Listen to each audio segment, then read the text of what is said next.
నమస్తే NCN news కి స్వాగతం. నా పేరు హరిప్రియ. ముందుగా బులెటిన్ లో హెడ్లైన్స్.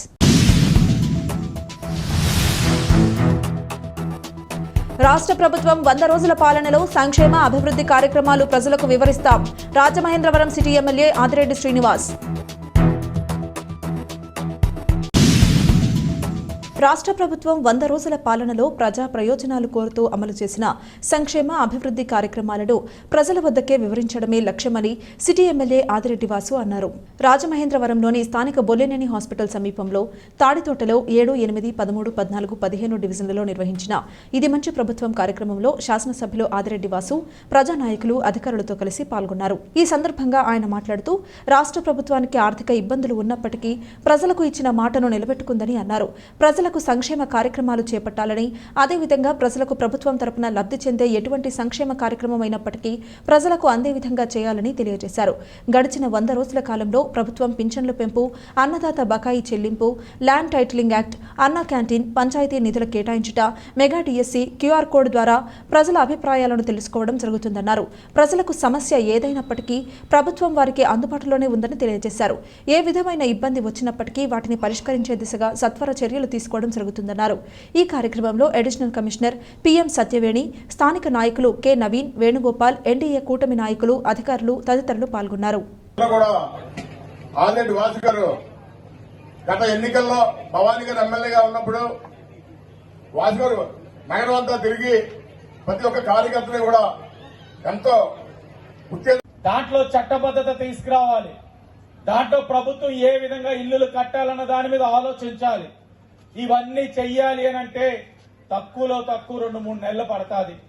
2-3 నెలల తర్వాతే ఇళ్ల పట్టాల పైన గాని ఇళ్ల పైన గాని మేము సమాధానం చెప్పగలుగుతాం. ఆ లోపు గత 5 సంవత్సరాల కిందట టిట్కో ఇల్లు ఏదైతే అప్పుడు చంద్రబాబు నాయుడు గారు కట్టించి ఉంచారో ఆ టిట్కో ఇల్లు ఇవ్వని వాళ్ళందరికీ దగ్గరలోనే ఇచ్చే బాధ్యత తీసుకుంటాం. చాలా దురదృష్టకరం. 5 సంవత్సరాలు గృహప్రవేశానికి సిద్ధంగా ఉన్న ఇళ్లలోకి మిమ్మల్ని తీసుకెళ్లలేదు. మీ పేరున లోన్లు చేసేశారు. లోన్ల మీద వచ్చిన డబ్బుల్ని వాడేశారు.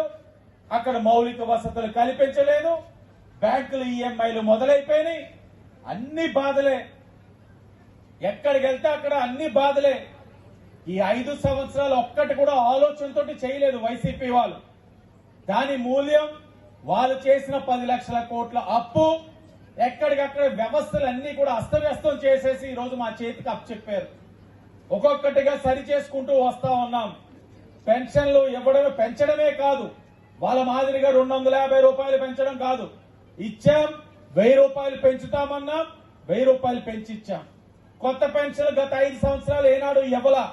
అలాగే మేము ఆ కొత్త పెన్షన్లు ఇవ్వడంతో పాటు ఎన్నికలప్పుడు ఇచ్చిన హామీకి అనుగుణంగా 50 సంవత్సరాలు దాటిన ప్రతి ఎస్సీ, ఎస్టీ, బీసీ, మైనార్టీ మహిళకు కూడా కొత్త పెన్షన్ అతి దగ్గరలో ఇస్తా ఉన్నాం. తెరుచుకున్నాం. భూ హక్కు చట్టం చాలా ఇబ్బందికరమైనది. మీరు ఆస్తులు కొనుక్కుంటే ఒరిజినల్ డాక్యుమెంట్లు ప్రభుత్వం దగ్గర పెట్టుకుంటారని చెప్పారు. దాన్ని రద్దు చేశాం. అన్ని చేశాం. ఈ 100 రోజుల్లోనే ₹1 అప్పు చేయకుండా చేయగలిగాం. అది మీకు తెలియాలన్నది మా తాలూకు ఆలోచన. అప్పు చేస్తే జగన్మోహన్ రెడ్డిలో ఎన్నైనా అప్పులు చేసేసి చేయొచ్చు. కానీ మన ఆలోచన అది కాదు.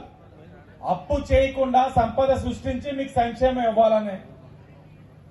అలాగే మీకు వచ్చే దివాళీకి ఏదైతే ఎన్నికల ముందు మీకు హామీ ఇచ్చాం 3 గ్యాస్ సిలిండర్లు ఇస్తామని, ఈ వచ్చే దివాళీకి మీకు 1 గ్యాస్ సిలిండర్లు ఇస్తా ఉన్నాం. ఇది ఒక శుభ పరిణామం.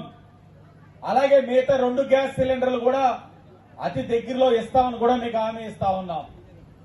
అలాగే పెన్షన్లు చాలా మందికి అపనమ్మకాలు ఉన్నాయి. కొత్త పెన్షన్లు ఇంకా ఇవ్వలేదు. పాత పెన్షన్లు తీసేశారు. మాకు చాలా ఇబ్బందిగా ఉంది. చాలా మంది అడుగుతా ఉన్నారు. మీకు అది కూడా హామీ ఇస్తా ఉన్నాం. 50 సంవత్సరాలు దాటిన ప్రతి ఎస్సీ, ఎస్టీ, బీసీ, మైనార్టీ మహిళకు, అలాగే గత 5 సంవత్సరాలు అన్యాయంగా అర్హులైన వాళ్ళు అనర్హుల కింద ఏదైతే అయ్యారో వాళ్ళు, అలాగే ఇంకా 1300 మందికి కొత్త పెన్షన్లు శాంక్షన్ అయి ఉన్నాయి.